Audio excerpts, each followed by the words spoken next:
Gisela, of course, you've had this very high-profile role in the Leave campaign, travelling around the country. Let me break it to you that in this part of the world, particularly among the business community, there's a lot of shock and dismay. Did you really mean this to happen?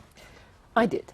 And I did because with the introduction of the euro, you started to have a system which, in the long run, you have mainland Europe, which requires deeper political integration. And we literally, ever since Maastricht, since 1994, had said we keep out of the single currency, we will not be part of the single travel area. And it was the logical conclusion of a development that they need to do something to integrate, which is in their interest to be successful. And we need to do something else. Because, you know, we have forgotten about the total failure of the euro. You know, 50% unemployed, young unemployed in Greece. They really have to get this right. And therefore, I think for business, they will be strengthened if both parts, separately but still cooperating, are stronger. KPMG, the accountancy firm, say that the automotive industry, which I don't need to tell anyone here how important that is in this part of the world, is going to suffer the biggest hit as a result of that. What would you say to them, Jill? Well, Jaguar Land Rover have just clearly stated that it's business as usual, and any intelligent businesses have already put a margin in their tolerance of the finances to make sure that it doesn't get affected. So it's independent businesses know exactly what they're doing, and they are saying business as usual. Quick thought on that? JCB in the Midlands said it's fine, but also Markus Kerber, who is the leader of the German equivalent of the CBI, said, of course we're going to go in trading, and it will be zero tariff. Okay. For the moment, thank you all very much indeed. We'll be back. I'm going to put it to you, Gisela, that the big lesson of the campaign could be that what you did was to whip up a protest vote, but this isn't like a by-election. This is a protest vote that has permanent consequences. There was a problem with the framing of the referendum itself. If we'd had a referendum on, say, the Lisbon Treaty, you would have had quite clearly say, this is the status quo, this is the future, which one do you want to choose?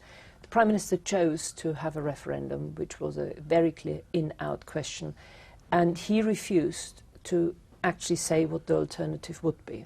So we put the electorate in a very, very difficult position. We asked them to do our job for us.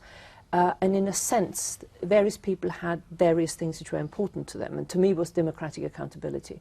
It was the things you'd be able to decide again. And then you used examples of where that would happen. But, you know, the electorate essentially was asked to do our job. Would you associate yourself with what Tristram Hunt has said, that Jeremy Corbyn is not the man? I think all the political leaders have to look very carefully at the positions they have taken. And the challenge for us in Parliament is, when we come back, is, are we really representing our constituents in a sense? You know, the last Prime Minister's question time before going into the referendum, all the political parties, virtually every question bar two, were for Remain, how this was the only way we could do it.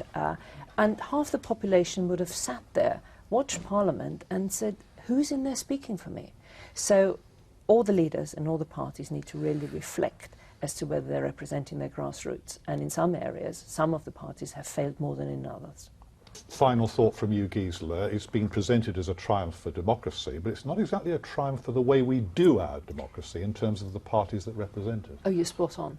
I think it's a challenge to democracy to adapt to the modern world, to actually realise the deep divisions which I think this has shown, whether it's between the South and the North, between people on income, various income groups, and that is now the challenge for us to put aside all the old divisions, work in the interest of the country and heal what this referendum has displayed. It hasn't created it, it has shown it very visibly, those divisions. Okay, thank you all for being with us here today. Yes.